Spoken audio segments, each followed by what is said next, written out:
بسم اللہ الرحمن الرحیم۔ سب کو کس نے بنایا؟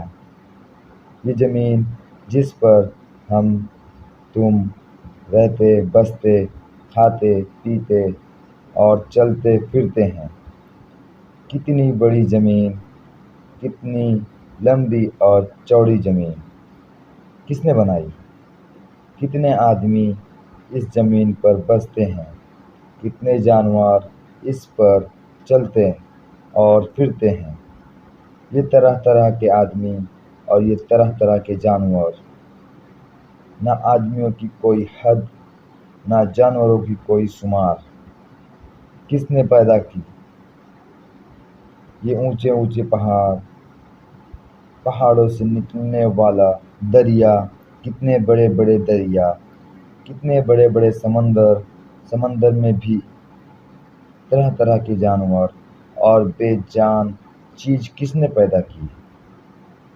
یہ آسمان جس کے نیچے تمہاری اتنی بڑی دنیا بستی ہے، یہ گرم گرم سورج جس کی کرنیں ساری دنیا کو روشن کرتی ہے، یہ رات کی اندھیری میں چاندنی پھیلانے والا، آنکھوں میں ٹھنڈک پیدا کرنے والا چاند کے گرد چمکنے والے یہ چھوٹے چھوٹے تارے کس نے بنائے؟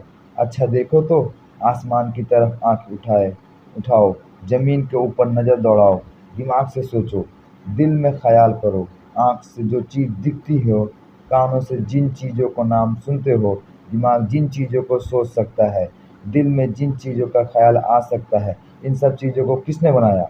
تمہارے گھر کو مامار نے بنایا ہے، تمہاری کرسی اور میز کو بڑھئی نے بنایا ہے، لیکن مامار کو کس نے بنایا؟ مامار نے جس مٹی سے گھر بنایا وہ مٹی کس نے بنائی؟ بڑھئی کو کس نے بنایا؟ بڑھئی نے جس لکڑی سے میز اور کرسی بنائی وہ لکڑی کس نے بنائی؟ وہ کون ہے جس نے سب کو بنایا اور اس کو کسی نے نہیں بنایا؟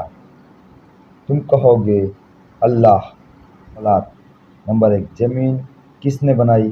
نمبر 2 آدمی جانور کس نے بنائے؟ نمبر 3 آسمان سورج چاند اور تارے کس نے بنائے؟ نمبر 4 تمہارے گھر کو کس نے بنایا؟ نمبر 5 مامار کو کس نے بنایا؟ نمبر 6 میز کس نے بنائی؟ نمبر 7 بڑھئی کو کس نے بنایا؟ کمنٹ ضرور کریں دوستو۔